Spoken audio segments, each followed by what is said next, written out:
Shalom Jemaat GKA Gloria yang terkasih. Kami juga menyambut Bapak Ibu Saudara sekalian yang pertama kali bergabung bersama dengan kami di channel ini. Dimanapun Anda berada, Allah telah menyatukan kita di dalam Yesus Kristus.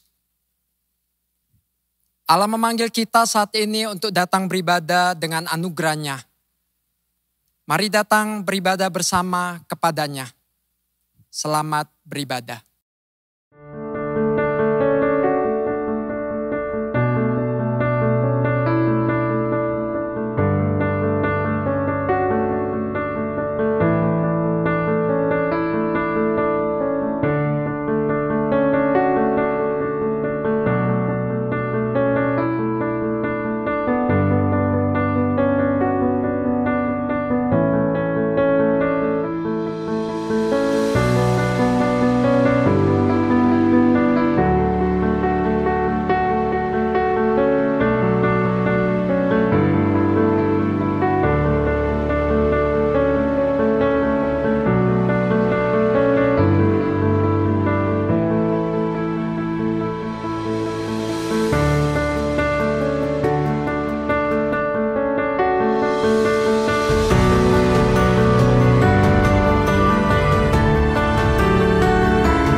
Shalom Jemaat GKA Gloria yang terkasih dalam Kristus. Allah di dalam anugerahnya dan damai sejahteranya memanggil kita pagi ini untuk datang beribadah kepadanya. Mari kita siapkan hati kita mengambil saat teduh.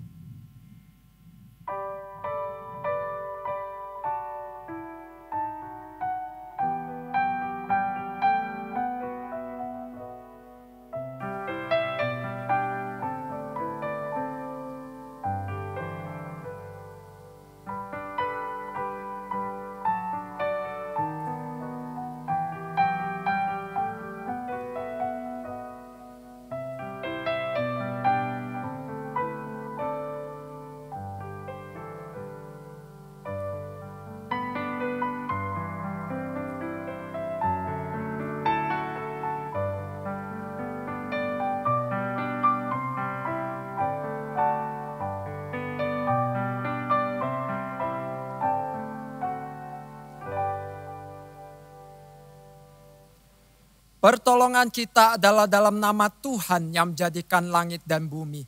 Turunlah atas kita sekalian damai sejahtera dari Allah Bapa, Allah Putra, dan Allah Roh Kudus. Amin.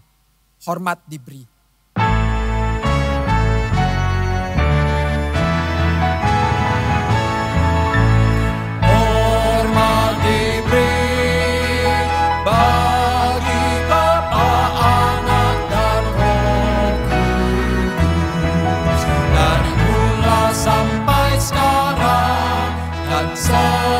Seterusnya termulia, amin. Aku hendak menyanyikan kasih setia Tuhan selama-lamanya. Hendak memperkenalkan kesetiaan-Mu dengan mulutku turun-temurun. Sebab kasih setiamu dibangun untuk selama-lamanya. Kesetiaanmu tegas seperti langit. Terpujilah Tuhan untuk selama-lamanya. Amin, ya amin. Dialah Allah kita, Allah yang setia sampai hari ini.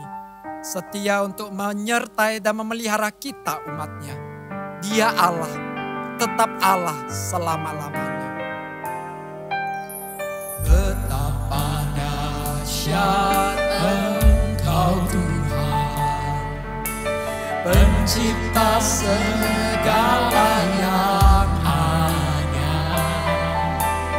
Dulu, sekarang, sampai selamanya. Hanya Engkau Tuhan. Atas selami pikiranmu, tak terukur panjang setiamu. Dulu, sekarang, sampai selamanya. Hanya Engkau Tuhan. Ku sembah Engkau Yesus. Hanya Engkau Allah di hidupku. Tiada yang lain, hanya Engkau Tuhan. Selamanya Kau tetap Allah. Walau dunia semua bergoncang, tak tergoyahkan, Kau tetap Allah.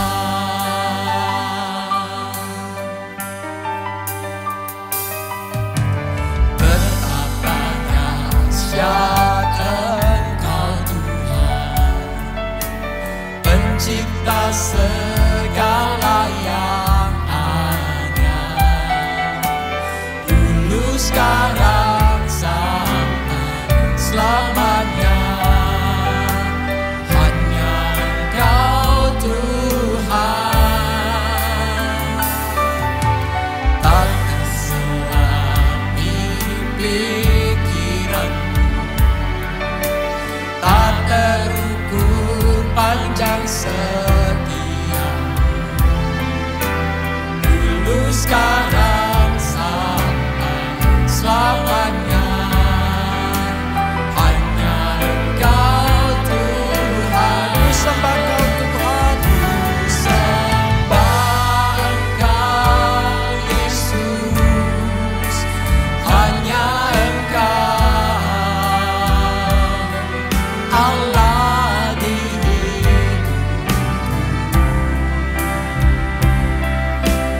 kita berdoa.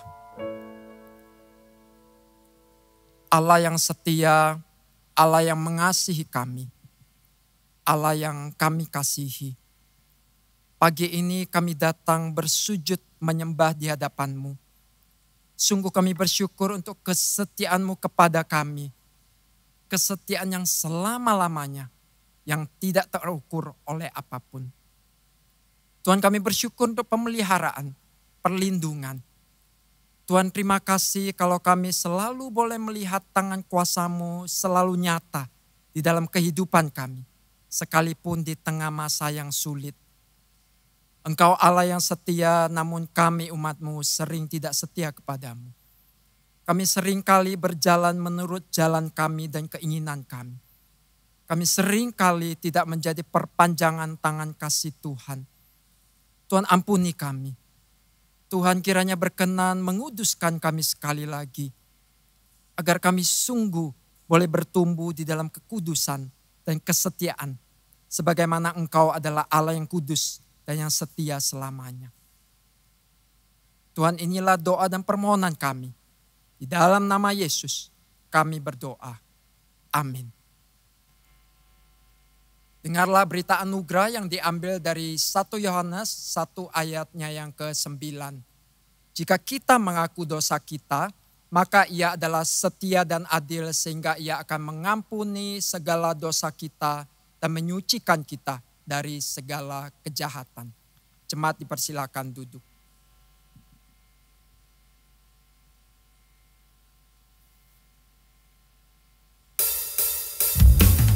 Syukur kepada Allah yang kasih setianya tidak pernah berubah kepada kita. Kepadanya kita mau percaya. Bersama kita pujikan. Tuhanlah kekuatan dan mazmurku, Dia gunung batu dan keselamatanku. Hanya padamu hatiku percaya. Menara kota pelindungnya, ku mau selalu bersyukur sebab cintamu padaku takkan pernah berubah. Hatiku percaya walau bumi bergoncang dan gunung beranjak, namun kasih setiamu tak pergi dariku. Hanya Dialah gunung batu kita dan keselamatan kita, kota benteng kita. Tuhanlah kekuatan dan mazmurku, Dia gunung batu dan keselamatanku. Hanya padamu hatiku percaya. Allah kebenaran dan kota perlindungan. Ku mau selalu bersyukur. Ku mau selalu bersyukur sebab cintamu padaku takkan pernah berubah. Hatiku percaya walau bumi bergoncang dan gunung beranjak, namun kasih setiamu tak pergi dariku. Pada Allah ada keselamatan dan kemuliaan kita, gunung batu kita, tempat perlindungan kita ialah Allah. Ku mau selalu bersyukur sebab cintamu padaku takkan pernah berubah. Hatiku percaya walau bumi bergoncang dan gunung beranjak, namun kasih setiamu tak pergi dariku.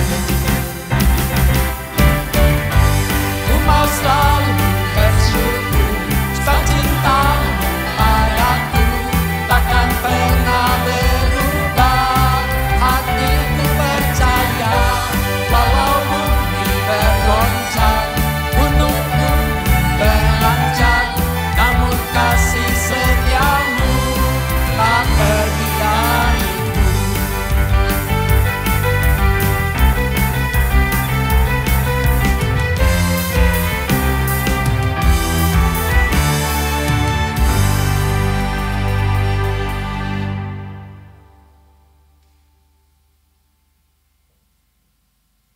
Allah hadir dalam ibadah ini. Di hadiratnya yang kudus. Kita mau membawa doa dan pergumulan kita. Kita percaya Dia Allah yang setia. Yang selalu mendengar doa-doa kita. Mari bawa seluruh isi hati kita kepadanya.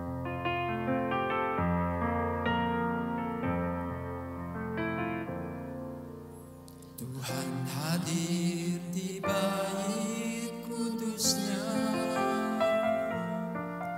Saat umat mencari wajahnya. Berseru, berdoa, bersujud menyembah, dan menikmati kehadirannya. Mau dekat dengan umatnya, datang dengan segenap hatinya, berseru,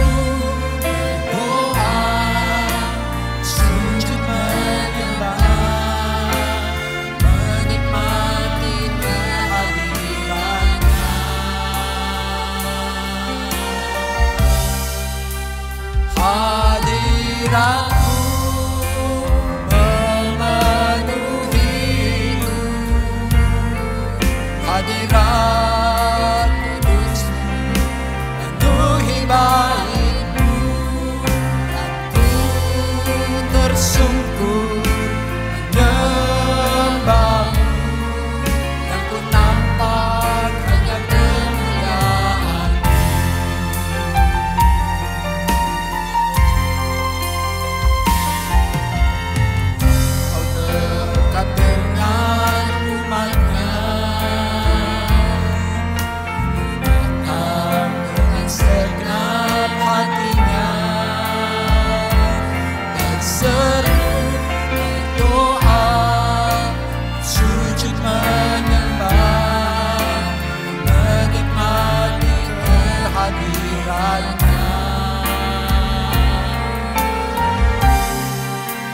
Hadirat kudusmu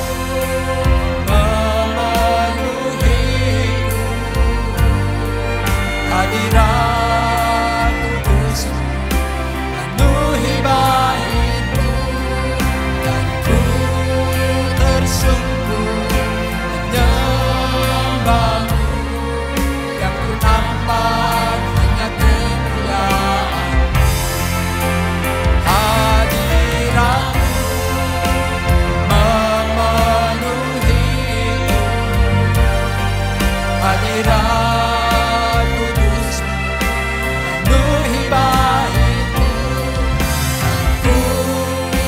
sungguh menyembahmu, yang ku nampak hanya kemuliaan, dan ku tersungkur menyembahmu, yang ku nampak hanya kemuliaan. Mari jemaat sekalian, kita ambil waktu beberapa saat. Kita datang, bersujud, berdoa kepadanya secara pribadi.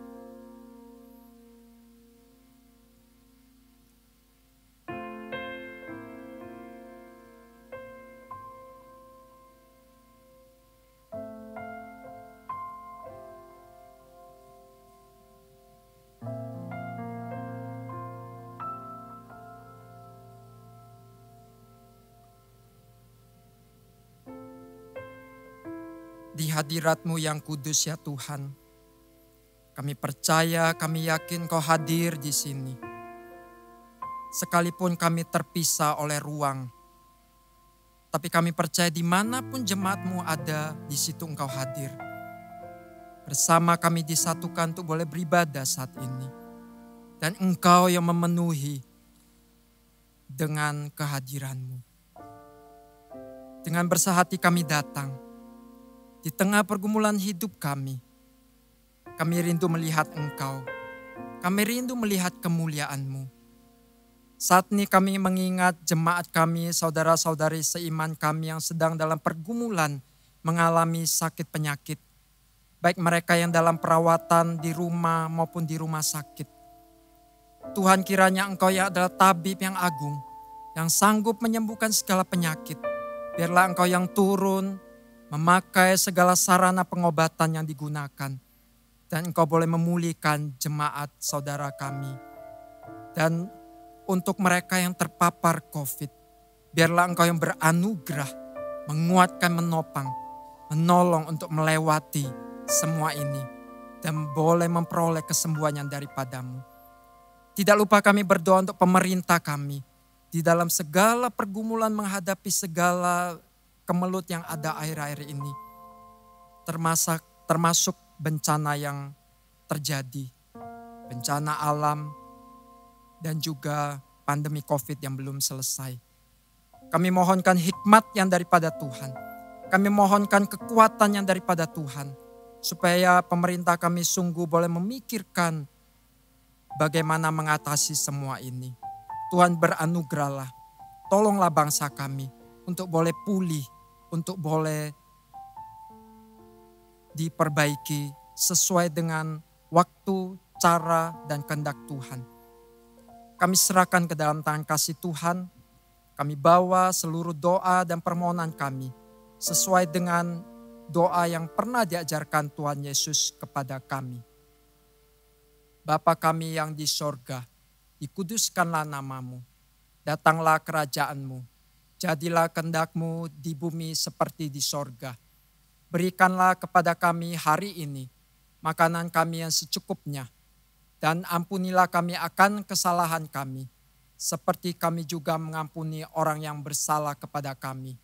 Dan janganlah membawa kami ke dalam pencobaan, tetapi lepaskanlah kami daripada yang jahat. Karena Engkaulah yang empunya kerajaan dan kuasa dan kemuliaan sampai selama-lamanya. Amin. Jemaat dipersilakan untuk berdiri. Mari kita mengucapkan pengakuan iman rasuli yang berbunyi demikian. Aku percaya kepada Allah, Bapa yang Maha Kuasa, Khalik langit dan bumi, dan kepada Yesus Kristus, Anaknya yang tunggal Tuhan kita, yang dikandung dari Roh Kudus, lahir dari anak darah Maria, yang menderita sengsara di bawah pemerintahan Pontius Pilatus, disalibkan, mati dan dikuburkan, turun ke dalam kerajaan maut. Pada hari yang ketiga, bangkit pula dari antara orang mati, naik ke surga, duduk di sebelah kanan Allah, Bapa yang Maha Kuasa, dan dari sana Ia akan datang untuk menghakimi orang yang hidup dan yang mati. Aku percaya pada Roh Kudus, gereja yang kudus dan am, persekutuan orang kudus, pengampunan dosa, kebangkitan tubuh, dan hidup yang kekal. Amin. Jemaat dipersilakan duduk. Saat ini kita akan mendengarkan firman Tuhan. Kepada Allah yang setia, mari saat ini kita juga mau memberikan diri kita untuk setia. Mendengarkan dan setia melakukan firman-Nya. Ku tetap setia. Seperti wanita mengurangi, menangis di bawah kaki-Mu. Demikian hidupku mau mengasihi Yesus, Engkau baik bagi sampai akhir. Ku menutup mata, ku tetap setia menanti janji-Mu sampai ku dapatkan mahkota kehidupanku. Ku tetap setia, ku melayani-Mu.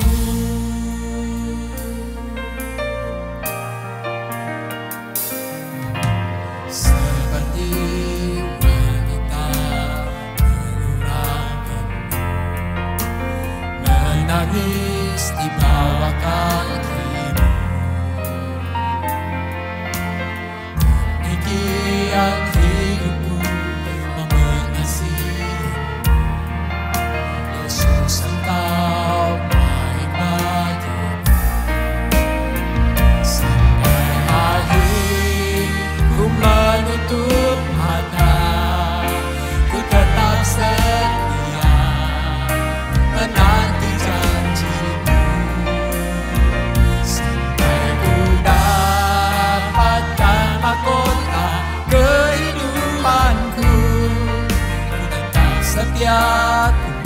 melayanimu. Sampai akhir ku menutup mata, ku tetap setia menanti janjimu.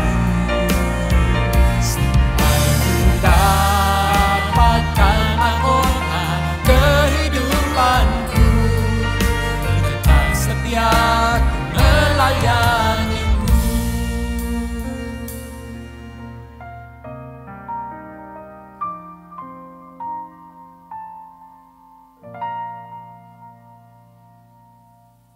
Selamat pagi Bapak Ibu Saudara sekalian, senang sekali bertemu dengan Bapak Ibu di hari ini. Saya percaya itu karena anugerah dan juga kemurahan Tuhan bagi kita semua. Mari sebelum kita bersama-sama merenungkan kebenaran firman Tuhan, kita berdoa. Kita mohon anugerah dan juga pertolongan Tuhan bagi kita semua. Mari kita berdoa. Tuhan, kami bersyukur untuk hari ini, kami masih boleh bersama-sama memuji dan memuliakan Tuhan. Kami juga bersyukur karena kami masih boleh bersama-sama merenungkan kebenaran firman Tuhan. Karena itu Tuhan, kami mohon anugerah dan pertolongan-Mu ketika kami mendengar firman Tuhan. Berkati setiap kami yang mendengar dimanapun kami berada. Berkati juga hamba-Mu di tengah segala kelemahan dan keterbatasannya. Kiranya ketika firman diberitakan, setiap kami boleh mengalami perjumpaan dengan Engkau. Dan juga ketika firman diberitakan, Engkau boleh dipermuliakan dan disenangkan. Menyerahkan waktu ini ke dalam tangan-Mu Tuhan, tolonglah setiap kami. Di dalam nama Tuhan Yesus kami berdoa. Amin. Bapak Ibu, perenungan kita pada hari ini terambil dari Lukas pasal 16 ayat yang ke-10 sampai yang ke-13. Lukas pasal 16 ayat yang ke-10 sampai yang ke-13. Saya akan membacakan untuk Bapak Ibu, begini bunyi firman Tuhan. Barang siapa setia dalam perkara-perkara kecil, ia setia juga dalam perkara-perkara besar. Dan barang siapa tidak benar dalam perkara-perkara kecil, ia tidak benar juga dalam perkara-perkara besar. Jadi jikalau kamu tidak setia dalam hal mamon yang tidak jujur, siapakah yang akan mempercayakan kepadamu harta yang sesungguhnya? Dan jikalau kamu tidak setia dalam harta orang lain, siapakah yang akan menyerahkan hartamu sendiri kepadamu? Seorang hamba tidak dapat mengabdi kepada dua tuan, karena jika demikian ia akan membenci yang seorang dan mengasihi yang lain. Atau ia akan setia kepada yang seorang dan tidak mengindahkan yang lain. Kamu tidak dapat mengabdi kepada Allah dan kepada Mamon. Amin. Bapak Ibu Saudara sekalian, sejak manusia menggunakan uang sebagai alat pertukaran barang dan jasa, maka kita semua membutuhkan uang Bapak Ibu. Anda membutuhkan uang, saya juga membutuhkan uang. Kita semua membutuhkan uang. Dan tidak ada yang salah dengan kebutuhan kita terhadap uang Bapak Ibu. Kita membutuhkan uang karena uang masih kita gunakan untuk membeli barang dan juga jasa. Kita gunakan uang Bapak Ibu untuk membayar tagihan listrik misalnya. Anda tidak bisa membayar tagihan listrik cuma dengan senyuman dan jabat tangan. Anda tidak bisa pergi ke kantor PLN, kemudian di sana Anda senyum-senyum kepada pegawainya, kemudian Anda jabat tangannya, tiba-tiba tagihan listrik Anda menjadi lunas. Tidak bisa Bapak Ibu. Atau Anda bayar telepon juga memerlukan uang. Anda tidak bisa pergi ke kantor telepon, kemudian Anda di sana doakan, bilang, Tuhan akan membalas kebaikanmu. Saya doakan yang baik-baik, kemudian tagihan Anda menjadi lunas, begitu ya. Tidak bisa seperti itu Bapak Ibu. Anda juga tidak bisa membeli barang kebutuhan Anda, kemudian membayarnya dengan bernyanyi begini, Yesus bayar semua. Kemudian tiba-tiba Anda bisa bawa pulang barang yang Anda beli. Kita semua membutuhkan uang Bapak Ibu untuk membeli barang dan juga jasa. Dan tidak ada yang salah dengan kebutuhan kita terhadap uang. Di dalam Alkitab pun Bapak Ibu ternyata para penulis Alkitab dan juga Tuhan Yesus tidak pernah menentang kebutuhan manusia terhadap uang. Apa yang mereka tentang adalah kecintaan manusia terhadap uang, bukan kebutuhan manusia terhadap uang. Bapak Ibu, Tuhan dan juga para penulis Alkitab tahu bahwa ternyata uang ini memiliki kecenderungan untuk menguasai hidup seseorang. Uang memiliki kecenderungan menguasai hidup Anda. Uang juga memiliki kecenderungan menguasai hidup saya. Uang memiliki kecenderungan menguasai hidup semua orang Bapak Ibu. Bahkan tidak lepas mereka yang disebut sebagai pemimpin atau pemuka agama. Nah Bapak Ibu, menarik kalau kita membaca Lukas 16 ini, khususnya ayat yang ke-14 sampai yang ke-17, di sana kita akan menemukan begini, bahwa ternyata pengajaran Tuhan Yesus tentang uang ini Bapak Ibu disampaikan pertama-tama untuk menegur orang-orang Farisi yang disebut sebagai hamba-hamba uang. Nah ini berarti begini Bapak Ibu, bahwa ternyata para pemimpin agama para pemuka agama juga harus berhati-hati ketika mereka berelasi dengan uang.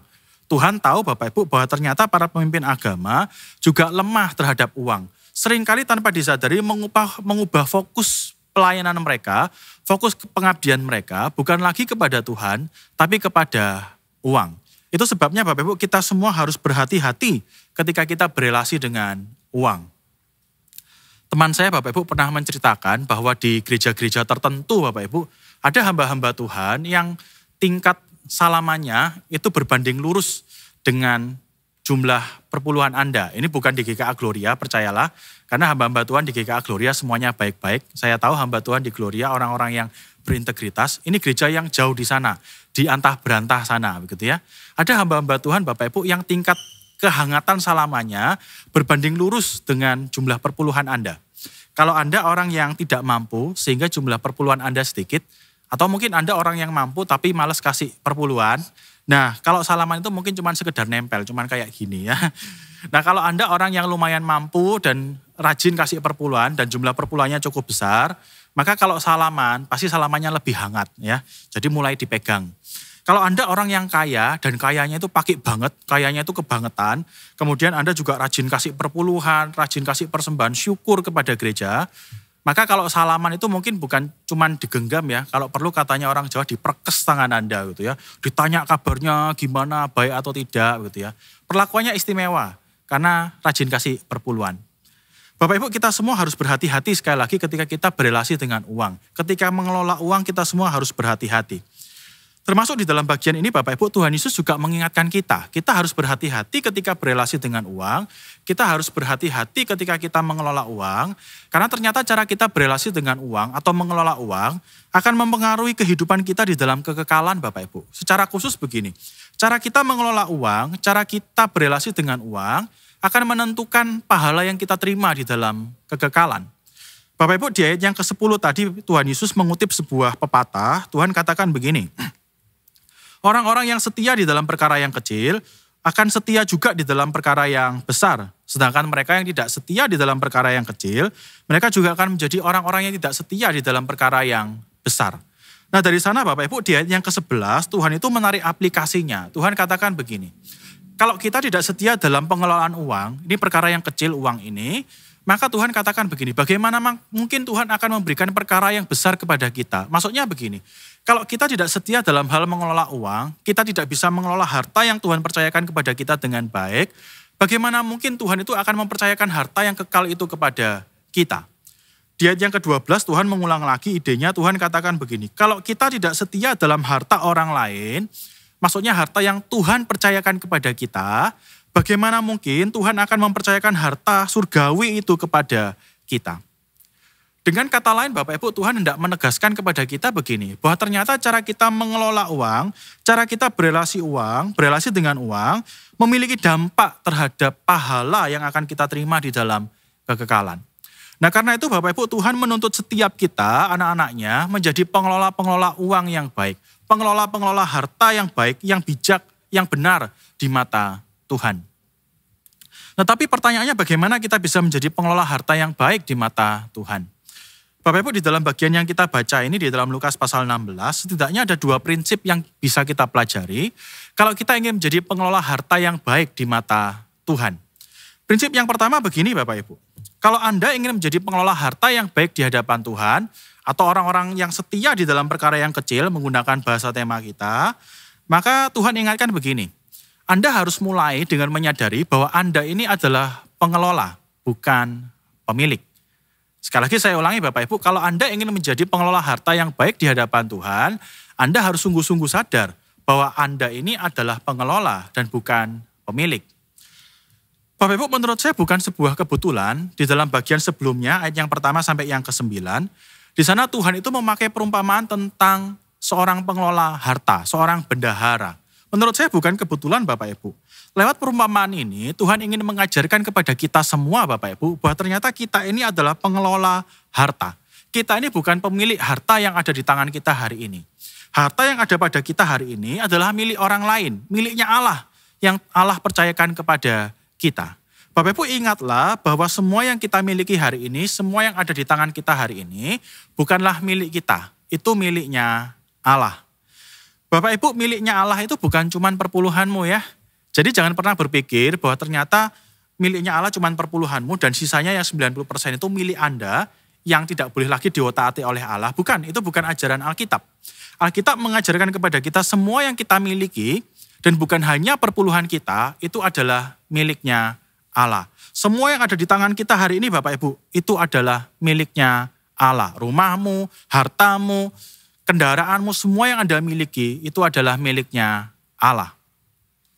Bapak Ibu, suatu saat ada seorang jemaat yang datang kepada saya, ini terjadi beberapa tahun yang lalu. Jemaat ini bertanya kepada saya begini, kalau dia mau kasih perpuluhan, dia harus kasih perpuluhan dari pendapatan kotor atau pendapatan bersih. Jadi misalnya begini ya, dia itu dapat pendapatan kotor dalam 1 bulan, anggaplah 10 juta. Dipotong dengan pajak dan lain-lain, dia bersih dapat cuman sekitar anggaplah 9 juta begitu ya. Nah kemudian dia tanya kepada saya Bapak Ibu, dia harus kasih perpuluhan dari 10 juta atau dari 9 juta. Nah waktu itu saya jawab begini, kalau saya pribadi ya, saya sarankan dari 10 juta. Tidak ada alasan teologis, tidak ada alasan teologis. Alasannya cuma supaya kas gereja lebih banyak aja begitu ya. Nah tapi kemudian saya ingatkan dia begini Bapak Ibu, dia mau kasih dari 10 juta atau 9 juta, sebenarnya tidak ada masalah. Karena kekristenan bukan agama legalistik. Tuhan tidak akan marah kalau Anda kasih cuma 9 juta dan bukan dari 10 juta itu. Tuhan tidak akan marah Bapak Ibu. Yang terpenting Anda harus ingat, Anda mau kasih perpuluhan entah dari 10 juta atau 9 juta, semua harta Anda termasuk sisanya itu bukan hanya perpuluhanmu, semuanya tetap menjadi miliknya Allah. Bapak Ibu, menurut saya hal ini perlu kita ingat baik-baik. Karena seringkali mentalitas sebagai pemilik itu menjadi penghalang kita semua, menjadi bendahara yang baik, pengelola harta yang baik di mata Tuhan. Ketika Anda berpikir bahwa hartamu ini adalah milikmu, yang Anda dapatkan dengan jerih payahmu, Anda yang kerja, kemudian Anda yang layak menikmati, Anda yang kerja, maka digunakannya hanya sesuai dengan keinginanmu. Nah mentalitas itu yang seringkali menjadi penghalang kita untuk menjadi pengelola harta yang baik di mata Tuhan. Kita merasa bahwa ya karena itu milik saya ya harus digunakan untuk kepentingan saya. Karena itu milik saya harus digunakan sesuai dengan keinginan saya. Nah, tapi ketika Anda coba mengubah fokus Anda sadar bahwa pemilik semua harta kita itu adalah Allah, bukan kita, maka Anda akan tahu begini Bapak Ibu, ternyata hartamu harus digunakan yang pertama-tama bukan sekedar menurut keinginanmu atau kebutuhanmu, tapi menurut keinginannya Allah. Allah pemilik harta itu, sehingga penggunaannya harus pertama-tama yang paling penting digunakan sesuai dengan kehendak Allah, sesuai dengan maunya Allah. Yang pertama Bapak Ibu, kalau Anda ingin menjadi pengelola harta yang baik di mata Tuhan, maka sadarilah Anda bukan pemilik. Anda adalah pengelola harta yang Allah percayakan kepada Anda. Yang kedua Bapak Ibu, kalau Anda ingin menjadi pengelola harta yang baik di mata Tuhan, maka yang kedua ingatlah begini, bahwa Anda ini adalah hamba Allah. Sekali lagi saya ulang, kalau Anda ingin menjadi pengelola harta yang baik di mata Tuhan, yang kedua Bapak Ibu, sadari bahwa Anda ini adalah hambanya Allah. Sehingga Anda akan memberikan pengabdian Anda sepenuhnya kepada Allah. Bapak Ibu disadari atau tidak, di dalam batin setiap manusia, di dalam diri Anda dan saya, sebenarnya ada semacam persaingan. Persaingan ini Bapak Ibu terjadi antara Allah dan juga Mamon. Keduanya Bapak Ibu bersaing untuk menjadi yang pertama dan utama di dalam kehidupan kita. Keduanya bersaing untuk menjadi tuan di dalam kehidupan kita.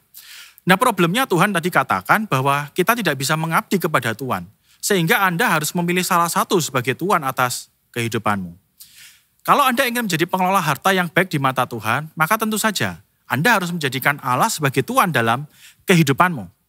Bapak Ibu, ketika Anda menjadikan uang sebagai tuan dalam kehidupanmu, maka yang terjadi begini, Anda tidak akan pernah bisa menjadi pengelola harta yang baik di mata Tuhan. Anda justru akan menilai segala sesuatu dengan kacamata uang. Anda akan menilai relasi dengan kacamata uang. Anda mau baik dengan orang, kalau orang itu mendatangkan untung buat Anda. Tapi kalau orang itu tidak mendatangkan untung, tidak mendatangkan uang buat Anda mungkin tidak akan pernah peduli dengan orang-orang yang seperti itu. Dan lebih buruk lagi Bapak Ibu, seringkali kalau Anda menjadikan uang sebagai tuan, relasi Anda dengan Tuhan juga akan diukur dengan uang. Anda mau datang kepada Tuhan, mau beribadah, selama Anda merasa Tuhan mendatangkan berkat buat Anda. Tetapi ketika Tuhan Anda merasa Tuhan tidak lagi menguntungkan Anda, dalam tanda kutip, tidak lagi memberikan berkat-berkat kepada Anda Anda mungkin akan meninggalkan Tuhan. Bapak Ibu percayalah ketika Anda menjadikan uang sebagai tuan, lama-kelamaan Allah itu akan makin tidak menarik buat hidupmu. Kalau Anda ingin menjadi bendahara yang baik di mata Tuhan, pengelola harta yang baik di mata Tuhan, orang-orang yang setia di dalam perkara yang kecil, maka jadikan Allah sebagai tuanmu. Ketika Allah menjadi tuan dalam hidupmu Bapak Ibu, Anda tidak akan membuang uang, tentu saja kita masih membutuhkan uang. Tapi begini Bapak Ibu, Anda akan dimampukan untuk melihat uang dengan kacamata yang jernih, dengan kacamata yang benar. Anda tahu bahwa ternyata uang ini bukan tuan yang memperhamba kita, tuan yang mengendalikan kita, tapi uang ini menjadi sarana, menjadi hamba yang kita gunakan untuk melayani dan memuliakan Allah. Karena itu Bapak Ibu yang kedua, kalau Anda ingin menjadi pengelola harta yang baik di mata Tuhan, sadarilah Anda ini hambanya Allah. Sehingga pengabdian Anda berikan kepada Allah, bukan yang lain. Jangan jadikan uang sebagai tuan dalam hidupmu. Uang itu tuan yang buruk, tapi hamba yang baik. Jadikan Allah sebagai tuan dalam kehidupanmu, sehingga Anda dimampukan untuk melihat uang dan menggunakannya dengan cara dan kacamata yang tepat. Nah tapi apa sih buktinya kalau kita ini sudah menjadi pengelola harta yang baik di mata Tuhan? Kita sudah menjadi orang-orang yang setia di dalam perkara yang kecil. Bapak Ibu, Alkitab sebenarnya memberikan banyak contoh kepada kita, memberikan banyak aplikasi kepada kita. Misalnya di dalam kitab Hagai, di sana diajarkan begini.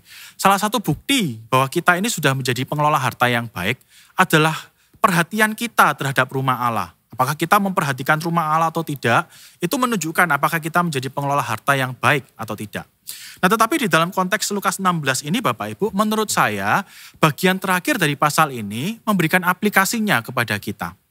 Bapak Ibu menurut saya bukan kebetulan bahwa Lukas menutup pasal 16 ini dengan kisah tentang Lazarus dan orang kaya. Menurut saya bukan kebetulan Bapak Ibu.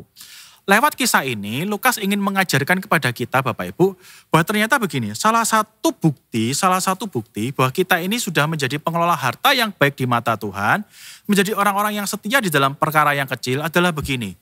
Kemauan kita untuk melihat orang-orang di sekeliling kita, khususnya mereka yang membutuhkan, dan kemudian kemauan kita untuk menggunakan apa yang Tuhan percayakan kepada kita, untuk menolong mereka, menghadirkan kebaikan Allah kepada mereka. Kita menjadi kepanjangan tangan Allah, menghadirkan kebaikan Allah kepada mereka. Bapak Ibu, menurut ukuran teologi pada masa itu, orang kaya itu seharusnya menjadi orang yang diperkenan Tuhan. Pada masa itu orang kalau diperkenan dia akan diberkati. Orang ini kaya, berarti dia diberkati. Kalau dia diberkati, berarti seharusnya dia diperkenan oleh Tuhan. Tapi Bapak Ibu, Tuhan Yesus mengatakan begini, orang ini adalah orang yang gagal. Orang kaya ini adalah orang yang gagal. Bukan karena dia miskin, dia orang yang kaya Bapak Ibu. Dia gagal karena begini, di ayat yang ke-19 dicatat, dia hanya menggunakan hartanya untuk kepentingan dirinya. Untuk pesta pora, untuk kemewahan dirinya. Dia pakai pakaian yang bagus, dia buat pesta untuk dirinya.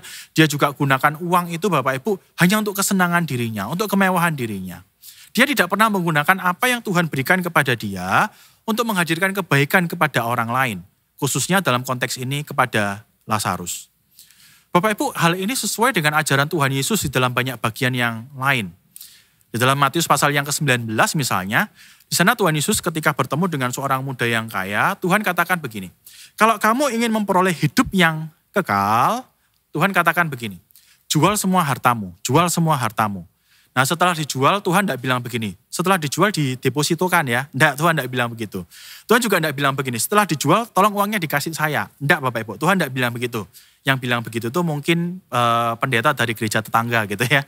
Tapi Tuhan tidak pernah bilang begitu Bapak Ibu. Yang Tuhan katakan begini, setelah dijual uangnya Tuhan katakan begini, bagi-bagikan kepada orang miskin.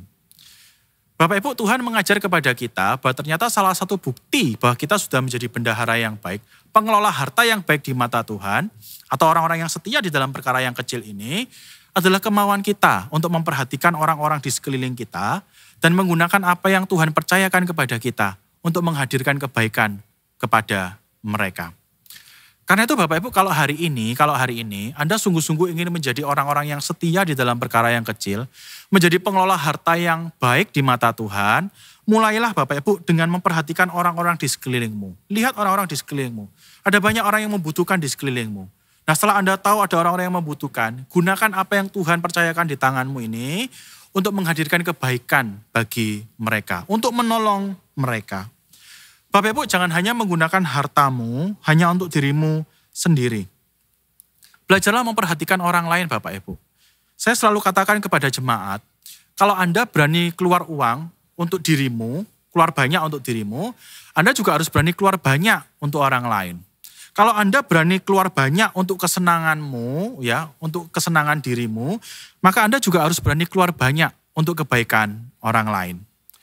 Bapak Ibu, kalau Anda memang seorang pengelola harta yang baik di mata Tuhan, orang-orang yang mau melakukan apa yang menjadi kehendak Tuhan, sang pemilik harta kita, maka ketika Allah menginginkan kita untuk memperhatikan orang lain, untuk menggunakan apa yang ada di tangan kita untuk kebaikan orang lain, harusnya kita tidak boleh marah, kita tidak boleh menolak.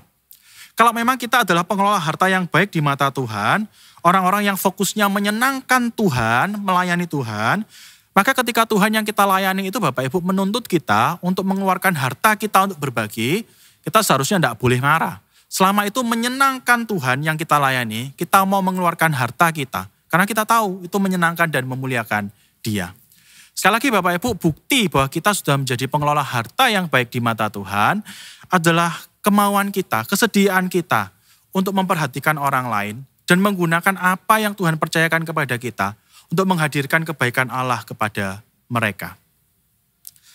Bapak Ibu, saya terlahir dalam keluarga pendeta. Papi saya seorang hamba Tuhan yang menggembalakan sebuah gereja Pentakosta kecil. Papi saya bukan seorang hamba Tuhan yang kaya Bapak Ibu. Kami waktu dulu seringkali kadang harus bergumul dengan kebutuhan hidup kami. Tapi kami bersyukur karena Tuhan terus memelihara kehidupan kami begitu ya. Jadi saya ini gemuk bukan karena makan batu ya Bapak Ibu. Ini semua makan makanan yang makanannya manusia gitu ya. Tuhan memelihara kehidupan kami. Nah apa yang membuat saya makin bersyukur Bapak Ibu, meskipun keluarga saya terbatas, di tengah segala keterbatasannya, papi dan mami saya itu selalu mengajarkan kepada saya dan juga saudara-saudara saya, apa artinya menjadi pengelola harta yang baik di mata Tuhan. Apa artinya menggunakan apa yang Tuhan percayakan kepada kami untuk kemuliaan Allah, untuk kebaikan orang lain. Bapak Ibu, satu pengalaman yang saya ingat terjadi ketika saya kecil. Waktu saya kecil, saya tuh ingin punya sebuah video game yang namanya Nintendo Bapak Ibu. Nah kalau Bapak Ibu tahu Nintendo yang 8 bit itu, berarti Bapak Ibu sama tuanya dengan saya ya, atau bahkan mungkin lebih tua dari saya. Bapak Ibu, waktu kecil saya ingin sekali punya Nintendo. Tapi seperti yang saya katakan, papi saya ini bukan seorang hamba Tuhan yang mampu, sehingga untuk membeli Nintendo itu merupakan sebuah mimpi yang besar buat saya. Nah Bapak Ibu, tapi bukan berarti mustahil. Ada kesempatan di mana saya itu mungkin bisa punya Nintendo. Kesempatannya itu waktu Imlek. Jadi setiap kali Imlek itu saya senang, karena saya berharap saya dapat angpau yang banyak, dan angpau ini bisa saya gunakan untuk beli Nintendo. Nah waktu itu Bapak Ibu, kalau saya tidak salah harga Nintendo itu sekitar 100.000 sekian gitu ya. 100.000 sekian. Nah masalahnya selama beberapa tahun Bapak Ibu, saya tidak pernah dapat angpau yang mendekati 100.000. Nah ujiannya begini Bapak Ibu, ketika setelah beberapa tahun tidak pernah mendapat angpau yang mendekati 100.000, di 1 tahun itu Bapak Ibu, saya lupa tahun berapa, saya mendapat angpau itu jumlahnya 100.000 lebih sedikit. 100.000 lebih sedikit. Nah Bapak Ibu, bukan hanya itu, saudara saya tiba-tiba kasih tahu saya begini, ada temannya yang jual Nintendo dengan harga 100.000. Bapak Ibu tahu waktu saya benar-benar merasa sukacita ya. Saya merasa wah ini mimpi yang akan menjadi kenyataan, bakal punya Nintendo. Saya sudah membayangkan Bapak Ibu nanti tiap akhir pekan saya itu akan main Nintendo selama mungkin. Saya menikmati masa-masa punya Nintendo. Nah tapi Bapak Ibu waktu saya mau beli Nintendo, saya akan beli Nintendo. Tiba-tiba mami saya datang kepada saya, terus mami saya bilang begini Bapak Ibu. Tetangga sebelah rumah kita itu sakit keras. Kira-kira kamu mau enggak kalau uang angpaumu dipakai untuk pengobatannya tetangga kita? Bapak Ibu, kalau Bapak Ibu jadi saya ya, kira-kira uangnya bakal dikasih atau enggak? Bapak Ibu mungkin dikasih ya, karena Bapak Ibu mungkin lebih rohani dari saya.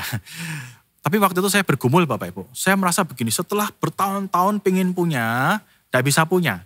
Sekarang ketika sudah ada di depan mata, tiba-tiba ada ujiannya ya. Ada tetangga yang sakit, dan saya itu ditantang untuk menggunakan angpau saya untuk tetangga saya. Waktu itu Bapak Ibu saya benar-benar bergumul, saya berdoa Tuhan, rasanya tidak terima ya. Rasanya tidak terima, masa sudah di ujung mata Tuhan, tiba-tiba sama Tuhan digagalkan dalam tanda kutip. Setelah lama bergumul Bapak Ibu, pada satu titik akhirnya saya menyerah. Tuhan mengingatkan saya begini, bahwa apa yang saya miliki itu miliknya Tuhan. Sehingga penggunaannya seharusnya pertama-tama untuk kemuliaan Tuhan. Saya tidak akan mati kalau saya tidak punya Nintendo. Tapi tetangga saya mungkin tidak bisa sembuh kalau tidak bisa berobat. Makanya waktu itu Bapak Ibu setelah berdoa lama, saya datang kepada mami saya bilang, Mi, pakai uang ini untuk pengobatan tetangga kita. Bapak Ibu jujur waktu itu saya merasa hati saya perih ya, karena kesempatan yang sudah di depan mata itu menjadi hilang begitu saja.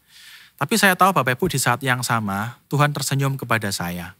Bukan karena apa Bapak Ibu, karena di tengah segala keterbatasan saya, Tuhan melihat saya belajar untuk menjadi bendahara yang baik di mata Tuhan. Nah Bapak Ibu, panggilan untuk menjadi bendahara yang baik, pengelola harta yang baik di mata Tuhan, bukan hanya berlaku untuk saya atau keluarga saya, tapi berlaku untuk kita semua, anak-anak Tuhan. Karena itu Bapak Ibu, mari mulai hari ini, perhatikan orang-orang di sekelilingmu. Dan pakai apa yang Tuhan percayakan di tanganmu Bapak Ibu, untuk menghadirkan kebaikan Allah kepada mereka. Bapak Ibu, saya tahu mungkin ada beberapa di antara Bapak Ibu akan menjawab begini, Pak, ngomong-ngomong soal berbagi dengan orang lain, wong saya sendiri loh masih kurang. Mungkin ada Bapak Ibu yang menjawab seperti itu. Nah Bapak Ibu, menurut saya yang pertama-tama begini, Anda harus menguji diri. Kadang-kadang kita ini tidak kurang sebenarnya, tapi kita ini ingin menyelamatkan kenyamanan kita ingin menyelamatkan gaya hidup kita yang terlampau mewah. Ada orang-orang yang tidak mau memberi karena takut gini, nanti kalau memberi tidak bisa jalan-jalan ke luar negeri, nanti tidak bisa masuk foto lagi di Instagram gitu ya. Kalau memberi nanti uangnya tidak cukup untuk makanan yang mahal-mahal, tidak bisa pamer sama temennya di Instagram gitu loh. Bapak Ibu, kalau itu yang terjadi, Anda tidak mau memberi, berbagi dengan orang lain, tidak mau menghadirkan kebaikan Allah kepada orang lain, hanya karena Anda ingin menyelamatkan gaya hidupmu, maka Anda perlu bertobat. Anda perlu bertobat. Tapi kalaupun memang Anda kekurangan Bapak Ibu, bukan berarti Anda tidak lantas memperhatikan orang lain. Tidak seperti itu Bapak Ibu. Kita harus belajar dari seorang janda yang miskin itu ya, yang meskipun dalam kekurangan, dia tetap belajar memberi. Karena itu Bapak Ibu, kita semua juga tetap harus belajar memberi, berbagi dengan orang lain, menghadirkan kebaikan dalam kehidupan orang lain. Memberi itu Bapak Ibu tidak terbatas hanya waktu kaya. Tuhan mengajar kita waktu kita berkekurangan pun, kita tetap bisa belajar memberi dan menjadi berkat bagi orang lain. Intinya kita mau enggak menjadi bendahara yang baik di mata Tuhan. Intinya kita mau enggak menggunakan apa yang Tuhan percayakan di tangan kita untuk memuliakan Tuhan, untuk menghadirkan kebaikan bagi orang lain. Bapak Ibu, di dalam masa pandemi ini menurut saya ada banyak kesempatan kita membuktikan diri kita sebagai bendahara yang baik di mata Tuhan. Kita punya banyak kesempatan untuk menunjukkan bahwa kita ini adalah pengelola harta yang baik di mata Tuhan.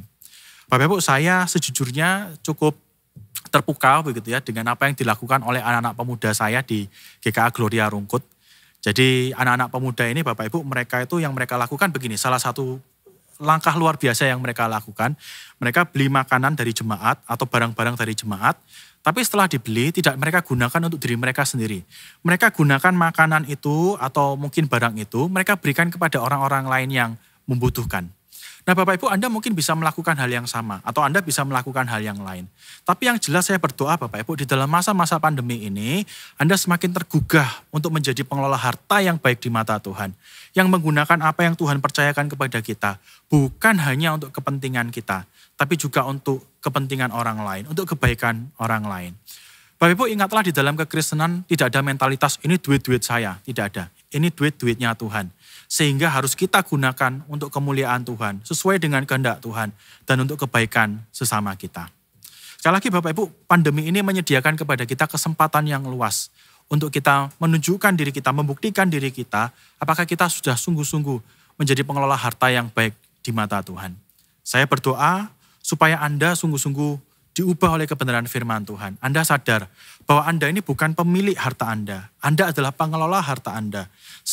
Pengelola harta milik Tuhan. Sehingga Anda akan menggunakan harta yang Tuhan percayakan kepada Anda sesuai dengan keinginan Tuhan.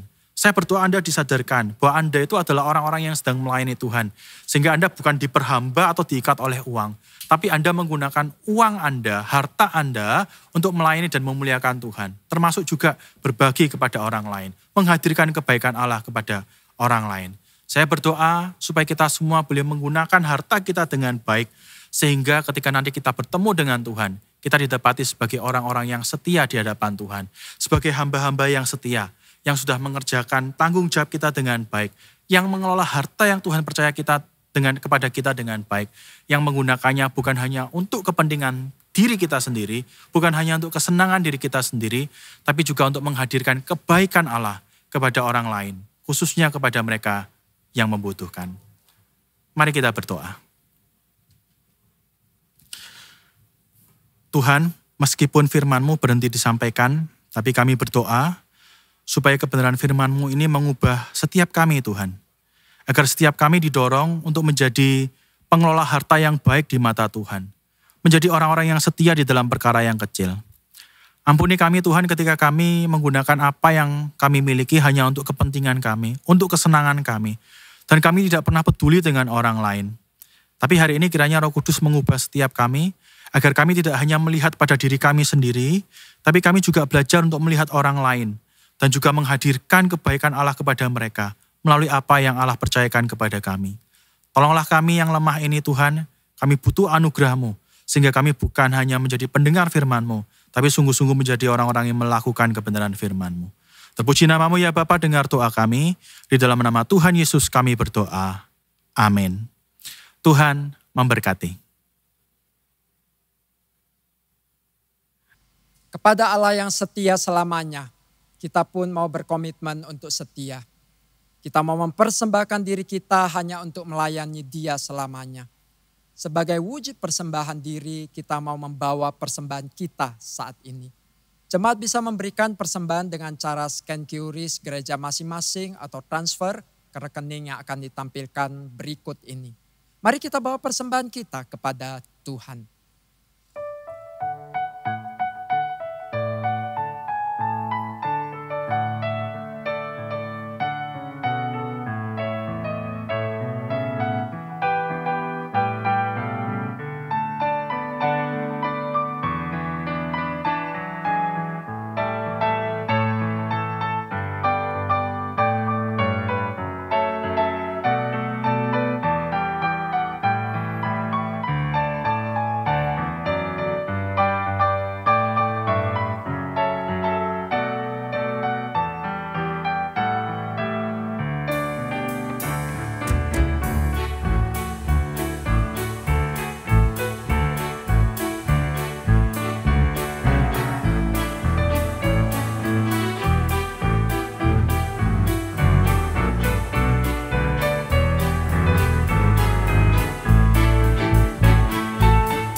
Mari kita bangkit berdiri, kita pujikan lagu ini.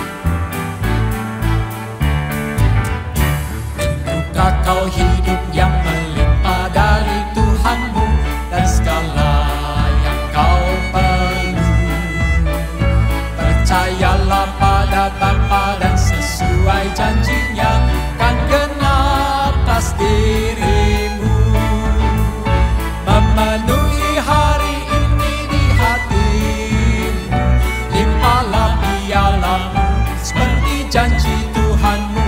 Memenuhi hari ini di hatimu dengan kuasa Roh Kudus. Darahnya Tuhan memenuhi piala kosongmu, datanglah kepadanya. Mempersembahkan dirimu di hadirat Tuhanmu, firman-Nya kau kan diberi. Memenuhi hari ini di hatimu, limpahlah pialamu seperti janji Tuhanmu. Memenuhi hari ini di hatimu dengan kuasa Roh Kudus. Memenuhi hari ini di hatimu,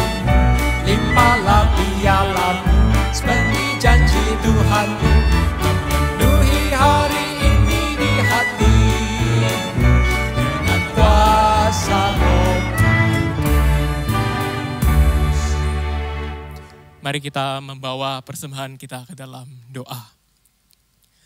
Bapa dalam surga, kami bersyukur hari ini kami boleh memuji, memuliakan nama-Mu, bahkan diperlengkapi dengan firman-Mu.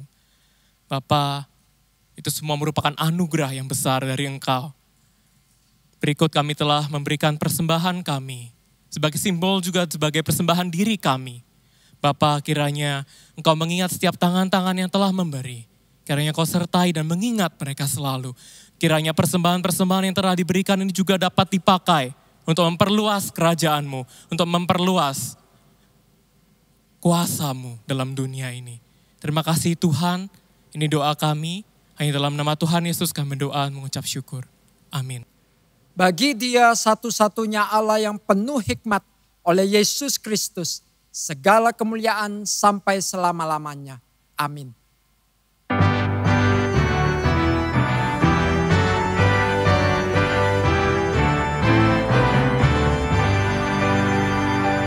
Puji Allah Bapa Putra, puji Allah Roh Kudus, ketiganya yang esa. Mohon selamat sumber berkah.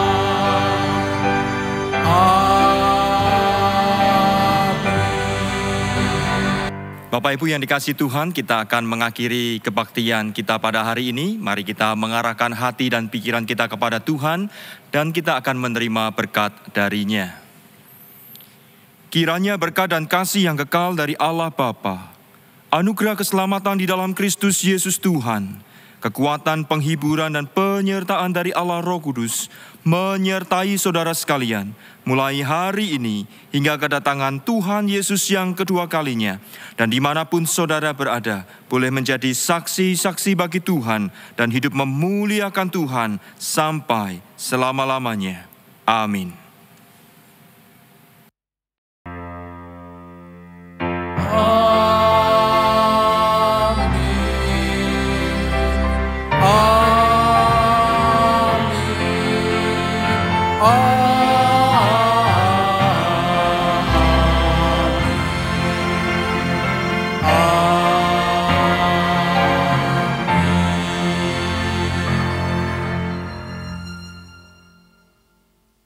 Ibadah kita sampai di sini, mari menjadi pelaku firman yang setia dan memuliakan Dia dalam hidup kita.